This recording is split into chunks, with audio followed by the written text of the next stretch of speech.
संतोष देशमुख हत्या प्रकरणात काही पोलीस कर्मचाऱ्यांसह इतरही दोषींना सहआरोपी करा. फरार आरोपी कृष्णा आंधळेला लवकरात लवकर अटक करा. अशा प्रमुख 7 मागण्यांसाठी मस्साजोगच्या गावकऱ्यांनी 25 फेब्रुवारीपासून अन्नत्याग आंदोलनाला सुरुवात केली आहे. 2 दिवसात आंदोलनाची दखल घेतली नाही तर पाणीही पिणार नाही असा आक्रमक इशारा गावकऱ्यांनी सरकारला दिलाय.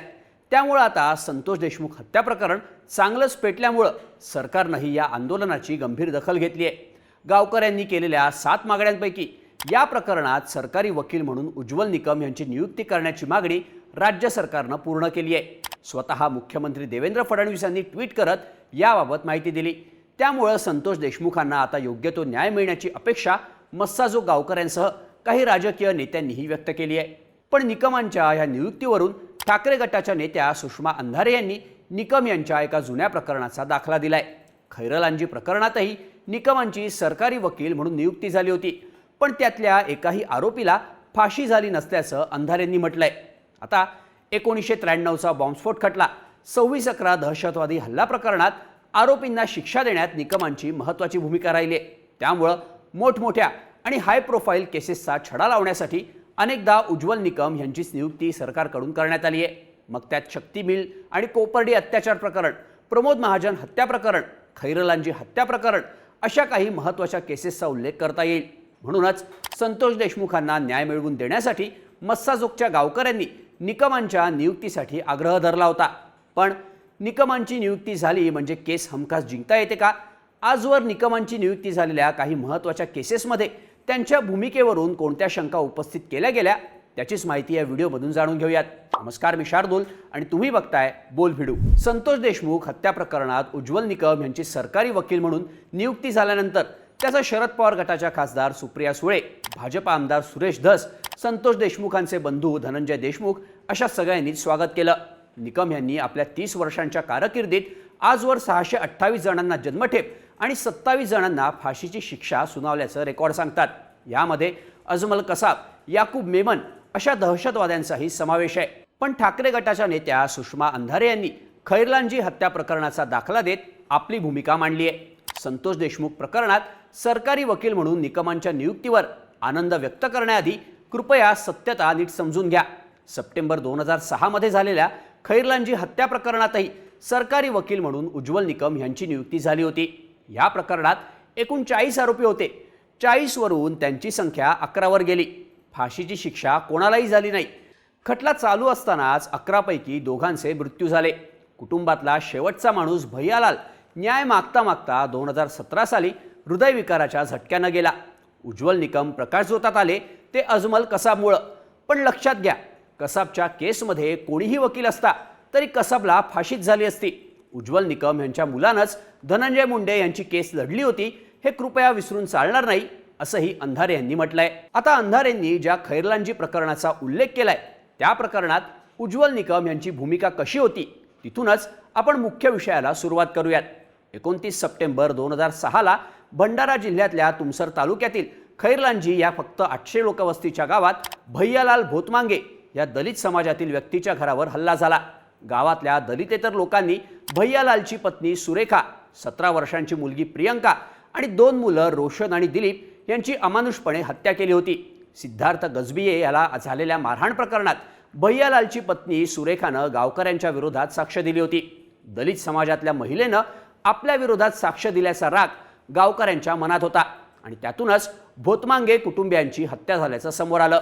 त्यावेळी भैयालाल भोतमांगे हा झोपडीत नसल्यानं तो वाचला होता. त्यानं या प्रकरणात न्याय मिळवून देण्यासाठी प्रयत्न केले. दलित संघटनांनीही हे प्रकरण लावून धरत आंदोलनं केली आणि हे प्रकरण देशभर गाजलं. या प्रकरणाची तत्कालीन केंद्र सरकारनंही दखल घेतली होती आणि हे प्रकरण CBIकडे सोपवण्यात आलं. अनुसूचित जाती जमातींच्या अत्याचार प्रकरणात CBIकडे चौकशी सोपवण्यात आलेलं हे भारतातलं पहिलंच प्रकरण असल्याचं त्यावेळी सांगण्यात आलं होतं. 15 ऑक्टोबर 2006ला तत्कालीन राज्य सरकारनं या प्रकरणात विशेष सरकारी वकील म्हणून उज्ज्वल निकम यांची नियुक्ती केली. पण त्यांच्या नियुक्तीनंतर त्यांच्या या खटल्यातील भूमिकेबद्दल काही दलित संघटनांनी आक्षेप घेतला होता. या प्रकरणाची सुनावणी लवकरात लवकर पार पाडणं गरजेचं होतं, पण निकम यांनी हा खटला लांबवून तो 16 महिने चालवल्याचा आरोप या संघटनांकडून करण्यात आला.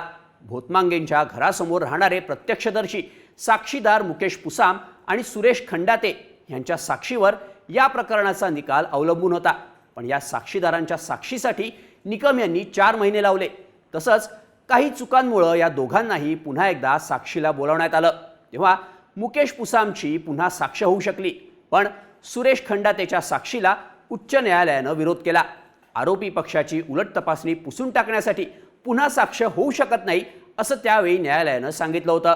त्यामुळे निकमांच्या भूमिकेवर दलित संघटनांकडून संशय व्यक्त करण्यात आला। त्यातच हे प्रकरण जातीय विद्वेषातून घडल्याचं समोर आलं असतानाही निकम यांनी या प्रकरणात भैयालाल भोतमांगे आणि सिद्धार्थ गजबिये यांच्या साक्षीतून हा अँगल समोर आणला नाही आणि त्यामुळे या प्रकरणात आरोपींवर ॲट्रॉसिटी अंतर्गत गुन्हा दाखल झाला नाही असाही दावा त्यावेळी काही संघटनांनी केला होता। त्यामुळे या संघटनांनी 12 नोव्हेंबर 2007ला तत्कालीन मुख्यमंत्री विलासराव देशमुख यांना पत्र लिहून निकमांच्या भूमिकेबद्दल तक्रार दाखल केल्याच्या बातम्याही आल्या होत्या। या प्रकरणात चौकशी दरम्यान आरोपींची संख्या 46 वरून 11 झाली। त्यानंतर फास्ट ट्रॅक कोर्टानं 2008 मध्ये यापैकी 8 जणांना फाशीची शिक्षा दिली, तर 3घांना निर्दोष ठरवलं होतं।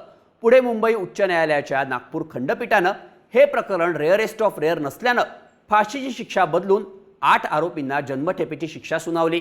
पण ॲट्रॉसिटीचं कलम लागलं असतं तर कदाचित त्यांना फाशी झाली असती असं म्हटलं गेलं। आरोपींपैकी 2 जणांचा आता मृत्यू झालाय, तर आपल्या कुटुंबाला न्याय मिळवून देण्यासाठी धडपडणाऱ्या भैयालाल भोतमांगेंचाही जानेवारी 2017 मध्ये हृदयविकारानं मृत्यू झाला। सध्या हे प्रकरण सर्वोच्च न्यायालयात प्रलंबित आहे, पण या प्रकरणात उज्ज्वल निकम यांची भूमिका संशयास्पद असल्याचे आरोप आजही केले जातात। यानंतरचं प्रकरण म्हणजे मोहसिन शेख हत्या प्रकरण। 2 जून 2014ला पुण्याच्या हडपसर परिसरात मोहसिन शेख या 28 वर्षीय तरुणाची बेदम मारहाणीत हत्या झाली। या प्रकरणात हिंदू राष्ट्र सेनेचे प्रमुख धनंजय देसाई यांच्यासह 21 जणांना अटक झाली होती। तेव्हा या प्रकरणातही सरकारी वकील म्हणून उज्ज्वल निकम यांची नियुक्ती केली गेली, पण वर्षभरात त्यांनी या खटल्याचं कामकाज सोडून दिलं। हा खटला सोडण्यामागचं कारणही त्यावेळी निकम यांनी माध्यमांना सांगितलं होतं। उज्ज्वल निकम यांनी याआधी हिंदू संघटनांचे सत्कार स्वीकारलेत असं पत्र एका पत्रकारानं आणि एका खासदारानं मुख्यमंत्र्यांना लिहिलं होतं। सरकारनं या पत्राकडे दुर्लक्ष केलं, पण या पत्राची माहिती मला मिळाली तेव्हा माझ्या प्रामाणिक प्रयत्नांनंतरही जर आरोपी सुटले तर त्याचं खापर माझ्या माथी फोडलं जाईल, म्हणून मी चांगल्या पवित्र भावनेनं या प्रकरणातून राजीनामा दिल्याचं त्यावेळी उज्ज्वल निकम यांनी सांगितलं होतं। पण मोहसिन शेख प्रकरणात निकम यांनी राजीनामा दिल्यानंतर या प्रकरणात सरकारी वकील नियुक्त करण्यात न आल्यानं त्याची तेव्हा माध्यमांमध्ये चांगलीच चर्चा झाली होती। अखेर जानेवारी 2023 मध्ये भक्कम पुराव्यांच्या अभावी या प्रकरणातील सर्व 21 आरोपींची निर्दोष मुक्तता झाली। पण निकम हे प्रकरण हाताळत असतानाही त्यांच्यावर काही शंका उपस्थित केल्या गेल्या होत्या। त्यावेळी आलेल्या काही बातम्यांनुसार ज्यावेळी आरोपींना जामीन मंजूर झाला होता त्यावेळी निकम यांनी कोर्टात कोणताही युक्तिवाद केला नसल्याचा आरोप खटल्याचे निरीक्षक अझहर तांबोळी यांनी केला होता। तसंच खटला सोडल्यानंतर अनेक दिवस निकमांनी त्यामागचं कारणही दिलं नव्हतं, त्यामुळं त्यांच्या भूमिकेवर शंका निर्माण केली जात होती।